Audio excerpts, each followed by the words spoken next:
நிகழ்ச்சிக்கு நம் அரங்கத்திற்கு வந்திருப்பவர் கிரேட் வெஞ்சர்ஸ் நிறுவனத்தின் தலைவரான திரு ஹரிஹரன் அவர்கள்.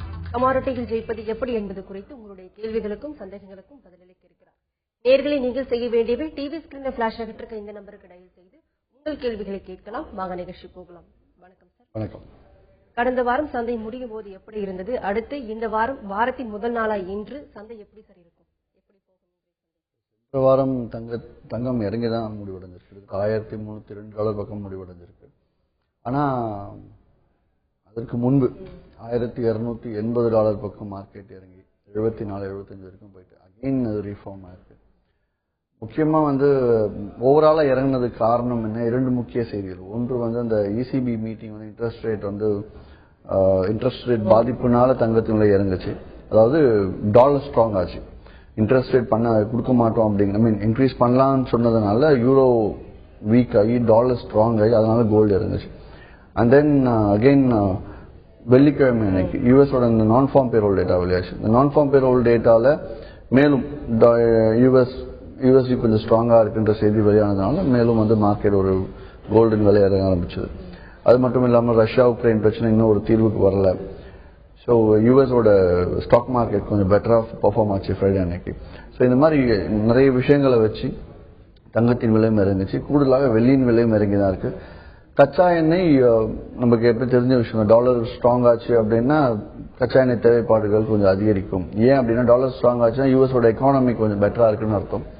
யூஎஸ் எக்கானமி பெட்டரா இருந்துச்சு அப்படின்னா லைக் பொருளாதாரம் நல்லா இருந்துச்சுன்னா பொருட்களுக்கு டிமாண்ட் வரும். அந்த மாதிரி கச்சா எண்ணெய்க்கு டிமாண்ட் அதிகமாக இருக்குன்றதால கச்சா எண்ணெய் சிறிதளவு ஏறி முடிவடைஞ்சிருக்கு மார்க்கெட் வெள்ளிக்கிழமை அன்னைக்கு. சார், எதன் அடிப்படையில் தங்கம் மற்றும் வெள்ளியின் விலை நிர்ணயிக்கிறாங்க சார்? இப்போ உயர்வு ஏற்றம் இறக்கம் காணப்படுது தங்கம் வெள்ளியில, அது எதன் அடிப்படையில பண்றாங்க சார்? இல்ல, அது நிறைய விஷயம் இருக்கு. அதாவது இந்திய அளவுல எடுத்தும் பார்க்கலாம். இந்திய அளவுல நிர்ணயிக்கப்படுறது பெரிய பாதிப்பு கொடுக்காது. நிர்ணயிக்கப்படுற இந்தியாவில் எந்த அளவுக்கு எதை வச்சு நிர்ணயிப்பாங்க அப்படின்னா அகெயின் யூஎஸ்ல என்ன ரேட் வருதுன்றத வச்சு கன்வெர்ட் பண்ணி இங்க ஆப்ரா சார்ஜஸ் எல்லாம் போட்டு கன்வெர்ட் பண்ணி பார்க்கும்போது இங்க டாக்ஸேஷன் பார்ட் எதுவும் ஏற்றம் இறக்கம் இருந்துச்சு. இல்லைன்னா இந்த ருபி வீக்னஸ், ருபி வீக் ஸ்ட்ராங்கா ஆச்சு. அது தகுந்த மாதிரி விலை ஏற்றம் இறக்கம் இருக்கும். ஆனால் முக்கியமாக 90% உலக பொருளாதாரம், தட் இஸ் இன்டைரக்ட்லி அகெயின் அமெரிக்க பொருளாதாரம் தான் சொல்லணும். அமெரிக்க பொருளாதாரம் எந்த அளவுக்கு இருக்கு அப்படிங்கிறதும் கொஞ்சம் ஒரு 5-10% தான் டிமாண்ட் சப்ளை பேஸ் பண்ணி. ஸோ இதெல்லாம் பேஸ் பண்ணி தான் போயிட்டு இருக்கு. டிமாண்ட் சப்ளை அப்படிங்கிற பிசிக்கல் டிமாண்ட் சப்ளையை விட ஃபியூச்சர்ஸ்ல வர டிமாண்ட் அண்ட் சப்ளை அதிகம். ஸோ அதை பேஸ் பண்ணி மார்க்கெட் மூவ் ஆயிட்டு இருக்கு. முக்கியமாக காமெக்ஸ்ல ட்ரேட் ஆகும். அங்க இருந்து கன்வெர்ட் பண்ணி இங்க ருபி வேல்யூ கன்வெர்ட் பண்ணும். பட் காமெக்ஸ்ல எதை வச்சு நிர்ணயிக்கப்படுது, எதை வச்சு ட்ரேட் ஆகுது? காமெக்ஸ்ல நிர்ணயிக்கப்படல, எதை வச்சு ட்ரேட் ஆகுது அப்படின்னு எடுத்தோம்னா காமெக்ஸ்லயும் சிபாட்லயும் முக்கியமாக டாலர் ஸ்ட்ராங் ஆச்சுன்னா கோல்டு வீக் ஆகும், டாலர் வீக் ஆச்சுன்னா கோல்டு ஸ்ட்ராங் ஆகும். ஸோ இதை பேஸ் பண்ணி ஏன் அப்படி எடுத்துட்டு போறாங்க அப்படின்னா அமெரிக்கா கிட்டத்தட்ட ஒரு 100-120 வருஷத்துக்கு முன்னாடி வந்த ஒப்பந்தமே என்ன அப்படின்னா ஒன்னு டாலர்ல ட்ரேட் பண்ணும், இல்ல கோல்ட்ல ட்ரேட் பண்ணும் அப்படிங்கிற மாதிரி எடுத்துட்டு வந்தாங்க. ஸோ கோல்டுன்னும் போது அந்தந்த ஊர் விலை மாறுது அப்படிங்கிறதுனால டாலரை பேஸா வச்சுட்டு கோல்ட்ல ட்ரேட் பண்ணலாம் அப்படின்னா கோல்டு தான் ஒரு மேஜர் கரன்சி, லைக் எல்லாத்துக்கும் ஒரு பொதுவான கரன்சியா எடுத்துட்டு வந்தாங்க. ஸோ அதனாலதான் இன்னைக்கும் டாலர் கோல்டும் ஏற்றம் இறக்கத்தை வச்சு ட்ரேட் ஆயிட்டு இருக்கு. ஸோ அதனால டாலர் எக்கானமி வீக் ஆகுது, யூஎஸ் எக்கானமி வீக் ஆகுதுன்னா உடனே கோல்டு ஏறும். ஸோ தட் அவங்க இதுல இழந்தது அதுல சம்பாதிப்பாங்க. சார், பொதுவாக இப்போ எலெக்ஷன் வரதுனால பாத்தீங்கன்னா மற்ற ஒரு பிசினஸ் எல்லாம் இப்போ மூவ்மெண்ட் எப்படி இருக்கு? நம்ம கரன்சி கமாடிட்டி மார்க்கெட் மூவ்மெண்ட் எப்படி சார் இருக்கு? எலெக்ஷனால ஏதாவது பாதிப்பு ஏற்பட்டு? ஜென்ரலா எலெக்ஷனால இங்க பாதிப்பான்னு கேட்டா கிடையாது. ஒரு சில விஷயத்துல நல்லதான் நடந்துட்டு இருக்கு. ஏன் அப்படின்னா ருபி கொஞ்சம் ஸ்ட்ராங் ஆனதுனால விலைகள் கொஞ்சம் குறைய ஆரம்பிச்சு. கமாடிட்டி விலை குறைஞ்சதுன்னா பாட்டம் ரேட் கிடைக்கும், எல்லாம் வாங்க ஆரம்பிக்கலாம். ஸோ எலெக்ஷனால இங்க பெரிய அளவு பாதிப்பு கிடையாது. மேபி இந்த சிடிடி முடிவெடுக்காம இருக்காங்க, கமாடிட்டி டிரான்சாக்ஷன் டாக்ஸ், அதை முடிவெடுத்தாங்க அப்படின்னா கொஞ்சம் பெட்டர் ஆகும். அதாவது குறைச்சாங்க அப்படின்னா இன்னும் வால்யூம் நல்லா இருக்கும். ஆக்சுவலா பார்த்தோம்னா ஜனவரி மாதத்துக்கு கம்பேர் பண்ணும்போது மார்ச் மாதம் வால்யூம் அதிகமாக தான் இருக்கு. ஸோ இன்னும் போக போக நல்லா தான் இருக்கும் இந்த வருடம். மேலும் பேசலாம் சார். ஈரோட்ல இருந்து ஒரு நேரில் இருக்காங்க. வணக்கம் கைலாசம். ஹலோ, சொல்லுங்க கைலாசம், உங்க கேள்வி என்னன்னு கேளுங்க. சார் வணக்கம் சார், நான் இங்க பவானில இருந்து பேசுறேன் சார். வணக்கம், சொல்லுங்க.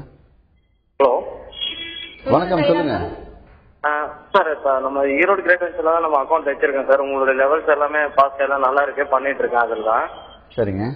சார் பிரைஸ் வந்துட்டு ஒரு இதாகி போச்சு.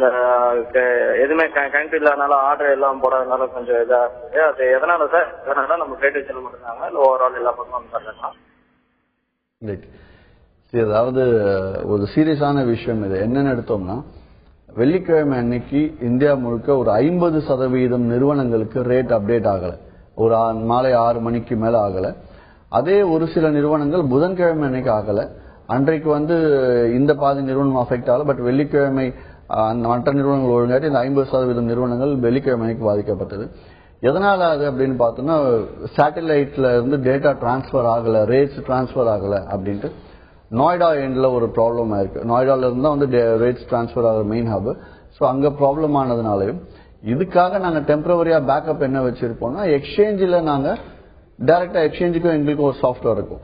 அந்த சாஃப்ட்வேர்ல போயிட்டு கிளைண்ட்ஸோட பொசிஷன் ஸ்கொயர் ஆஃப் பண்ணலாம். இந்த மாதிரி ஒரு இன்கேஸ் ஒரு எமர்ஜென்சிக்காக வச்சுட்டு இருக்கோம். ஆனால் எக்ஸ்சேஞ்சிலையும் அந்த VPN கனெக்டிவிட்டி ப்ராப்ளம் சொல்லிட்டு 11:30 மணிக்கு முடிகிற மார்க்கெட் 11:25 வரைக்கும் இழுத்துட்டாங்க. ஸோ இது பெரிய அளவுக்கு ஒரு சார்பா ஒரு பக்கம் ட்ரேடர்ஸ் ப்ராஃபிட் பண்ணிருக்காங்க, ஒரு பக்கம் லாஸ் பண்ணிருக்காங்க, பொசிஷன்ஸ் கட் பண்ண முடியாம. ஸோ இது ரெண்டுமே இன்னைக்கு தான் ஒரு முடிவுக்கு வரும். மார்க்கெட் ஓப்பன் நல்லா கவனிச்சிருக்கலாம். சனிக்கிழமை மார்க்கெட்டே கிடையாது யூஎஸ்ல. யூஎஸ் மார்க்கெட்டும் இல்ல, இங்க இந்தியாவிலும் ஏப்ரல் 1க்கு அப்புறம் சனிக்கிழமை விடுமுறைன்னு சொல்லிட்டாங்க. அதெல்லாம் கோல்டு சில்வர்லாம் புல்லியன்ஸ் மெட்டல்ஸ் எனர்ஜிஸ் எதுவுமே மார்ச் மாதம் வியாபாரம் நடக்கல. ஆனால் இந்த வாரம் சனிக்கிழமை குறிப்பிட்டு பாத்தீங்கன்னா வியாபாரம் நடந்தது. ஆனால் அது மாக் ட்ரேடிங், டம்மி ட்ரேடிங் தான். எதுக்காக அதை எக்ஸ்சேஞ்ச் நடத்தினாங்கன்னா, வெள்ளிக்கிழமை இந்த மாதிரி ப்ராப்ளம் வந்தது, அதனால மேலும் திங்கட்கிழமை வரக்கூடாதுங்கிறதுக்காக சனிக்கிழமை டெம்பரரி ரன் பண்ணாங்க எக்ஸ்சேஞ்ச். அதனால இது ஒரு பொதுவா நடந்த விஷயம். ஆனால் இது பொதுமக்கள் பாதிக்கப்பட்டது உண்மைதான். இது சென்ற வருடமும் இதே மாதிரி ஒரு முறை வருடத்துக்கு ஓரிரு முறை நடந்துகிட்டு தான் இருக்கு. அது முழுக்க முழுக்க விசாட்ல கிடைக்க வேண்டிய லிங்க்ஸ் கிடைக்கல, அதாவது சேட்டலைட் மூலமா டிஷ்க்கு கிடைக்க வேண்டிய லிங்க் கிடைக்கலன்னா நம்ம ப்ராப்ளம் ஆகும். பட் சனிக்கிழமை அன்னைக்கு எல்லாமே சரியாயிட்டு ஒழுங்கா தான் போயிட்டு இருந்தது. நன்றி. தொடர்ந்து பேசலாம் சார். கோவையில இருந்து நேயர் லைன்ல இருக்காங்க. வணக்கம் மணிகண்டன். வணக்கங்க. குருவிட்டு பேசுங்க சார். வணக்கம். வணக்கம், சொல்லுங்க சார். அதாவது FMC இருந்துங்க சார், எல்லா கம்பெனிக்கும் இந்த சர்க்குலர் அமைச்சிருக்காங்க எக்ஸ்போசர் பத்திங்க. அதாவது பொசிஷனல் எடுத்தா எக்ஸ்போசர் கொடுக்க கூடாதுன்னு. ஆனா சில கம்பெனிகள் இதே ஒரு சாக்கா வச்சுட்டு இன்ட்ராடேக்கே பொசிஷனல் தர மாட்டேன். அப்ப அது எந்த அளவுக்கு உண்மைன்னு தெரியும் இல்ல. அதாவது இன்ட்ராடேக்கு அலோ பண்ணலாம் அப்படிங்கிற ஒரு ரூல்ஸ் எதுவுமே கிடையாது. நல்லா கவனிங்க. இன்ட்ராடேக்கு உங்ககிட்ட எக்ஸ்சேஞ்ச் என்ன சொல்றாங்கன்னா, என்ன பணம் பப்ளிக் கிட்ட இருக்கோ, இன்வெஸ்டர் கிட்ட இருக்கோ, அந்த பணத்துக்கு தான் நீங்க லிமிட் கொடுக்கணும்னு சொல்லிட்டு மெம்பர் கிட்ட சொல்றாங்க. இதை நிறுவனங்கள் அதிகமாக புரோக்கரேஜ் பண்றதுக்கும் இல்ல இன்வெஸ்டர்ஸோட தேவைக்கு ஏற்ற மாதிரி கொஞ்சம் எக்ஸ்ட்ராவா எக்ஸ்போஷர் கொடுக்கறது. ஆனால் கொடுக்கலாம் அப்படிங்கிற ஒரு ரூல்ஸ் எதுவுமே கிடையாது. இது நிறுவனங்கள் பப்ளிக்காக கொஞ்சம் பெண்ட் பண்ணி கொடுக்கிற விஷயம். அப்படி கொடுத்துட்டு இருந்ததையும் இப்ப என்ன சொல்லியிருக்காங்க 1ஆம் தேதியில இருந்து அப்படின்னா, 9ஆம் தேதி தான் எல்லாருக்குமே தெரியும். எல்லாம் நினைச்சிட்டு இருக்கீங்க நம்ம இன்னும் பெனால்டிஸ் எல்லாம் போடல எக்ஸ்சேஞ்ச் சைட்ல இருந்து. மொத்தத்துக்கும் சேர்த்து 9ஆம் தேதி தான் ஃபைல் ப்ராசஸ் ஆகும். அன்னைக்கு தான் எல்லா நாளுக்கும் சேர்த்து பெனால்டி வரும். ஏன்னா ஒவ்வொரு 5 நாட்களுக்கு தான் அந்த ஃபைலை அனுப்புறாங்க எக்ஸ்சேஞ்ச்ல.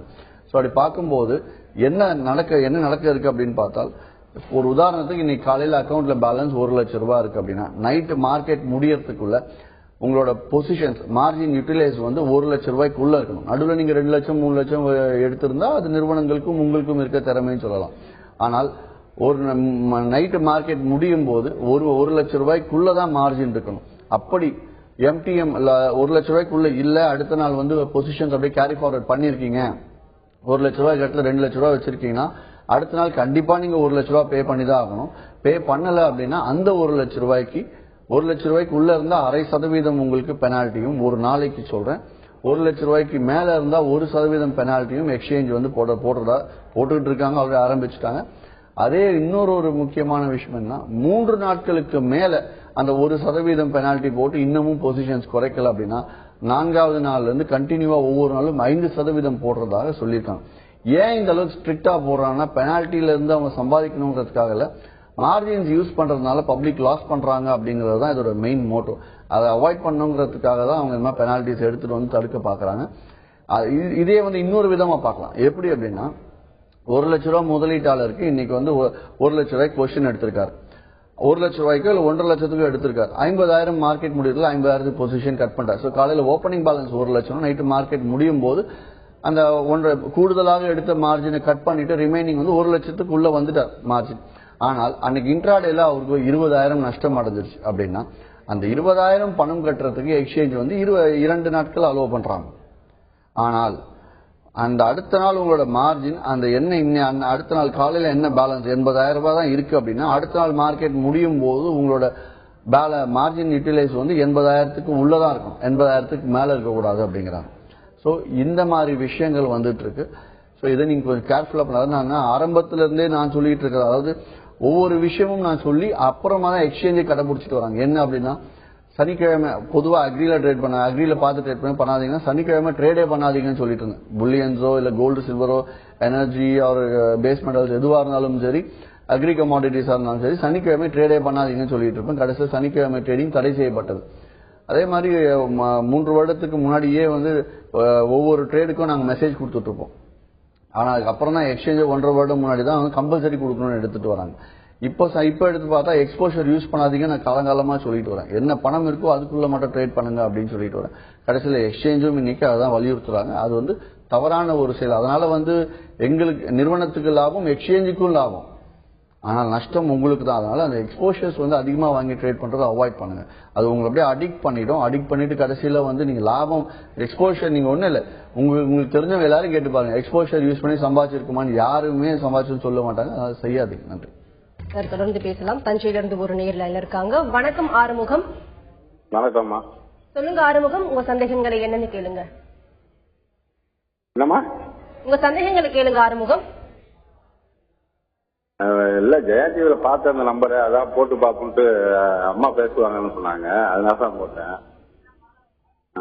வேற காலர் இது லைன் கிராஸா இருக்கு சார். இப்போ ஒரு டேக்கு வந்து இப்ப ஸ்பெசிபிக்கா இந்த கமாடிட்டிஸ் தான் எடுத்து ட்ரேட் பண்ணணும் ஏதாவது அவசியம் ஏதாவது இருக்கா சார்? இல்ல, ஒவ்வொரு டேக்கும் எல்லாம் கிடையாது. அதாவது ஒவ்வொரு நாள் அப்படிங்கிற விட இப்படி என்ன சொல்லலாம் நீங்க கேட்டதுக்கு, புதன்கிழமை அன்னைக்கு க்ரூட் ஆயில் இன்வென்ட்ரி வரும், அதனால கொஞ்சம் ஜாக்கிரதையா ட்ரேட் பண்ணுங்கன்னு சொல்லலாம். அதே வியாழன் அன்று நேச்சுரல் கேஸோட இன்வென்ட்ரி ஸ்டாக் லெவல் வரும், அதனால அன்னைக்கு ஜாக்கிரதையா பண்ணுங்கன்னு சொல்லலாம். ஒவ்வொரு நாளும் மதியம் 1:30 2 மணிக்கு லண்டன் மெட்டல் எக்ஸ்சேஞ்சில் இன்வென்ட்ரி லெவல் வரும்.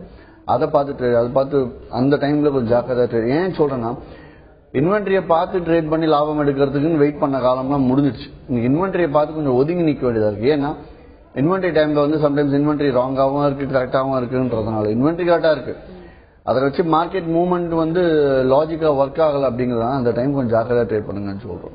சார் நேச்சுரல் கேஸ் வந்து தற்போதைய தேவை வந்து எப்படி சார் இருக்கு? சிம்பிள், சம்மர் ஸ்டார்ட் ஆயிடுச்சு. சம்மர் ஸ்டார்ட் ஆச்சுன்னா கண்டிப்பாக வந்து இயற்கை எரிவாயு தேவைப்பாடு குறைஞ்சுதான் போகும். ஸோ அப்படி குறைய வந்து லைக் கண்டிப்பா வந்து காஸ்ட் ஆஃப் டிமாண்ட் குறையும். ஸோ அதனால ரேட் வந்து குறைய ஆரம்பிக்கணும். இதே நேச்சுரல் கேஸ் வந்து இந்தியாவை தான் சார்ந்து இருக்கு, இல்ல அரேபியன் கண்ட்ரிஸை மட்டும் தான் சார்ந்து இருக்கு அப்படின்னா அடிக்கிற வெயிலுக்கு கண்டிப்பா வந்து சம்மர்ல கேஸோட டிமாண்ட் அதிகமா இருக்கும். ஸோ ரேட் மே கோ அப் அப்படின்னு சொல்லலாம்.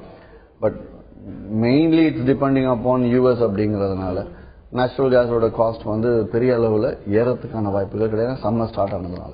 சார் இந்த ஏஷியன் ட்ரேட்ல வந்து இப்போ க்ரூட் ஆயில் ஃபியூச்சர் வந்து அப்ல இருக்கும்னு ஒரு செய்திகள் வந்து வெளிவந்த வண்ணம் இருக்கு, அதை பத்தி உங்க கருத்து என்ன சார்?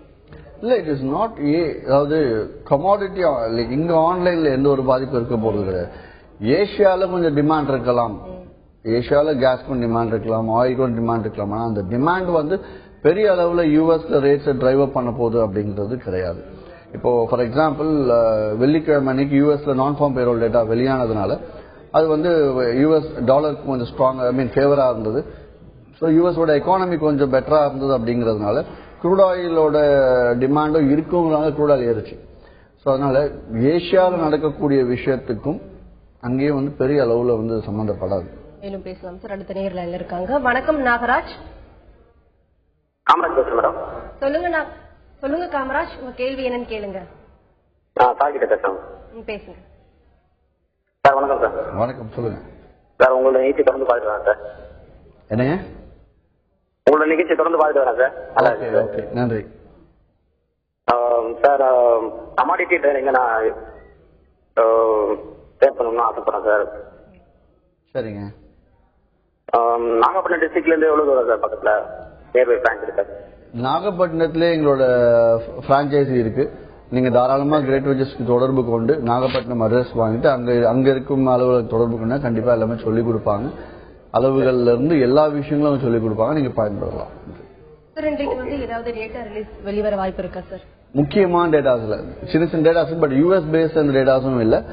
டேட்டாஸ் வந்து இந்த லைக் கனடியன் இதுல இருந்தோம், கனடால இருந்தோம், சிறிய அளவு டேட்டாஸ் நியூசிலாந்து இந்த மாதிரி தான். இது பெரிய லோ இம்பார்ட்டன்ஸ், பெரிய இம்பார்ட்டன்ஸ்ல, அதனால இதெல்லாம் மூவ்மெண்ட் இருக்காது. இந்த வாரம் பொறுத்து இருந்து பார்க்கலாம். அதாவது யூஎஸ்ல இருந்து வர இந்த எக்கானமி டேட்டா 1-2 இருக்கு. மேனுஃபேக்சரிங் இண்டெக்ஸ், ஹோம் சேல்ஸ்லாம் இருக்கு. அதெல்லாம் வச்சு இன்னைக்கு கிடையாது கூட, அதை வச்சு நான் அதுதான் பார்ப்பேன். தொடர்ந்து பேசலாம் சார். அடுத்த நேர்ல இருக்காங்க. வணக்கம் உதய சந்தர். சொல்லுங்க, உங்க கேள்வி என்னன்னு கேளுங்க. Hello sir, good morning sir. Good morning, சொல்லுங்க சார். ஒன்றும் இல்லை சார், நான் பாண்டிச்சேரியில இருந்து பேசுறேன் சார். சொல்லுங்க. இப்போ வந்து காப்பர், லெட் எல்லாமே ரொம்ப வால்டைலா இருக்கு சார். இது ஃபர்ஸ்ட் மாதிரி ட்ரெண்ட் எல்லாம் கண்டுபிடிக்க முடியல. சரிங்க. அதனால அதில் ட்ரேட் பண்ணலாமா இல்ல வேற என்ன பண்ணலாம்?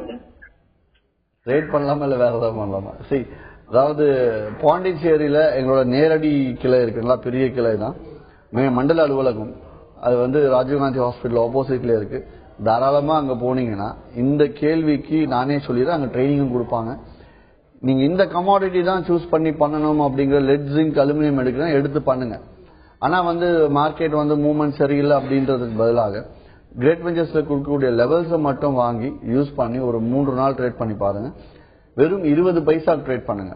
உங்களுக்கு லாபம் அதிகமான 2 லாட் 3 லாட்டா போட்டுக்கோங்க. பணம் அதிகமா வச்சு கண்டிப்பா வந்து உங்களுக்கு அந்த 20 பைசா 25-30 பைசா கூட எதிர்பார்க்கலாம். 20 பைசால வெளியாகலாம். நீங்க தட் இஸ் எனஃப். நீங்க மார்க்கெட் என்ன ஆகுது, ரேட்ஸ் என்ன ஆகுது, இல்ல இன்வென்ட்ரி வருதா வரலையா, எதை பத்தியுமே நீங்க கவலைப்பட வேண்டிய அவசியம் கிடையாது. நீங்க கிரேட் வெஞ்சர்ஸ் அளவுகள் யூஸ் பண்ணீங்கன்னா. இதுக்கு பாண்டிச்சேரி பிரான்ச் தொடர்புகளும் கண்டிப்பா எல்லாம் சொல்லிக் கொடுப்பாங்க. நன்றி. Thank you sir. நீங்க ஸ்டூடியோக்கு வந்தது கமாடிட்டி ட்ரேடிங்ல இருக்கக்கூடிய பலவிதமான சந்தேகங்கள் குறித்து நேர்களுக்கு பகிர்ந்துக்கிட்டீங்க. நன்றி சார். நன்றி, வணக்கம். கிரேட் வெஞ்சர்ஸ் வழங்கும் லாபம் கமாடிட்டியில் ஜெயிக்கலாமாக நிகழ்ச்சிக்கு இன்று நம் அரங்கத்திற்கு வந்திருப்பவர் கிரேட் வெஞ்சர்ஸ் நிறுவனத்தின் தலைவரான திரு ஹரிஹரன் அவர்கள். கமாடிட்டியில் இருக்கக்கூடிய பலவிதமான ஏற்றம் இறக்கங்கள் குறித்து அவர்கள் சொன்ன பலவிதமான தகவல்கள் உங்களுக்கு ரொம்பவே பயனுள்ளதாக அமைஞ்சிருக்கும். மீண்டும் சந்திப்போம். வணக்கம்.